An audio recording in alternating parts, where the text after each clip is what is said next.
Hey gang, AV here. Welcome to my review of the G.I. Joe Dollar General exclusive Snake Eyes figure. Here they are in the packaging. As you can see, I got two figures up there. The one on the left, it was the Wave 1, and the one on the right is Wave 2. They had two waves. Each wave consisted of the same 6 characters, but as you can see, the packaging is exactly the same for both of them. Front and back. No packaging variation at all. Both figures are exactly the same in package. However, the figures themselves are obviously different. You got the blue version over here. Oh, there's a glare there. Let me fix that.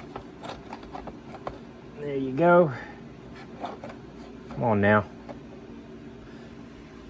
Alright. You got the blue version over here, which is a direct homage to the version 4 Snake Eyes from the original toy line. The one on the right is green instead of blue, with a olive green harness instead of the gray, and the sword is green instead of black. But for the most part, it's the same figure, just a repaint. I'm gonna open this one on camera. I'm not going to open that guy. They're both the same figure. They just have different paint schemes. And you can see them clear as a bell through the packaging. So there's no real reason for me to open both or to even make a separate video for that guy. They're both the same toy. So let's open this guy up and see how cool he is.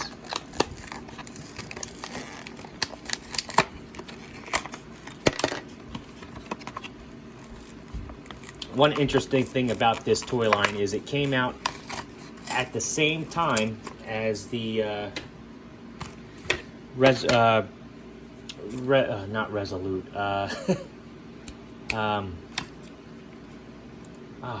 drawing a blank here. Retaliation figures. There we go. But these were $6 instead of $10, and they had better paint apps and came with figure bases. So go figure.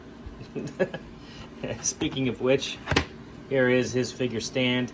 Unlike other traditional G.I. Joe figure stands, it does not have the character's name on the front. It just has G.I. Joe, 2 foot pegs, and copyright 2007. So yeah, it does not say Snake Eyes on the front like all the other figure stands that we've had in that style would have had the character's name on. Here is his sword, which is not too bad. It has a black blade and it appears to have a charcoal colored handle, which is nice. I appreciate the fact that they went to a little extra detail for the weapon, since he only does come with one. And now the figure himself. Now he is a kit bash from several other figures. I don't believe there's any original mold on him, except for maybe the harness, but I'm not even positive about that.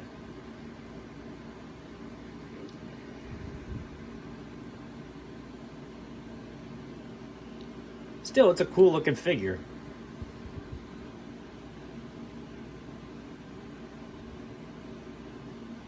Nice. So his head is on a ball joint. We'll do a full 360-degree rotation. Doesn't really look up, down slightly, not much. No real tilt from side to side either.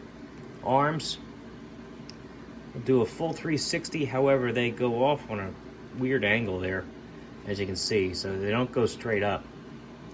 It's the cut of his shoulders, I guess. They go up about this high with the hinge. There's nothing at the bicep. Arms can flatten out, bend about 90 degrees, rotate all the way around. There isn't a molded elbow there, so a true 360 isn't possible. Wrists, do a full rotation there. No hinge. He has the upper diaphragm joint, which gives him a good range of motion there. Legs, kick his legs up about that high, back about that far. Double jointed knees, can get his heel back almost all the way. It's fighting me a little bit there for some reason. That's all right. Ankles, full 360-degree rotation. They got the hinge to point his toes down and up.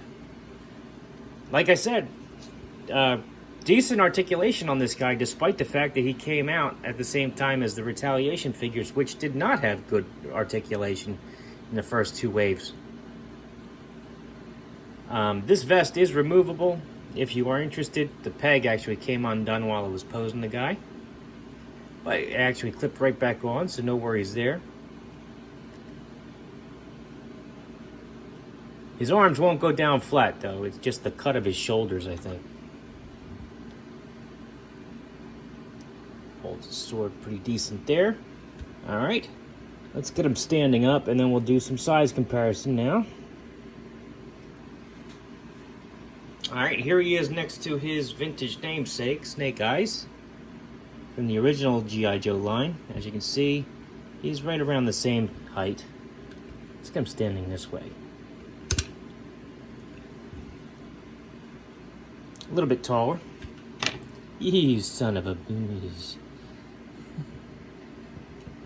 Use that foot peg. No, too big for you. There we go. Vintage Collection Luke Skywalker. A Boss Fight Studio Blank. Who's a true 4-inch figure. So as you can see, he is a little shorter than him. A Marvel Universe Captain America. And a Master Chief. So I like the figure. I'm glad to add him to my collection. He is, I think, is a good representation of that original figure from the 90s. I like him. I would have liked to have seen a couple more accessories to come with him, but a sword is fine. I do like the fact that they maintained his articulation despite coming out at Dollar General, which is like a liquidation type store. I'm happy with him. It's a good figure. This has been AV. If you can find them in a reasonable price, I do recommend that you pick one up just to add to your Snake Eyes ranks.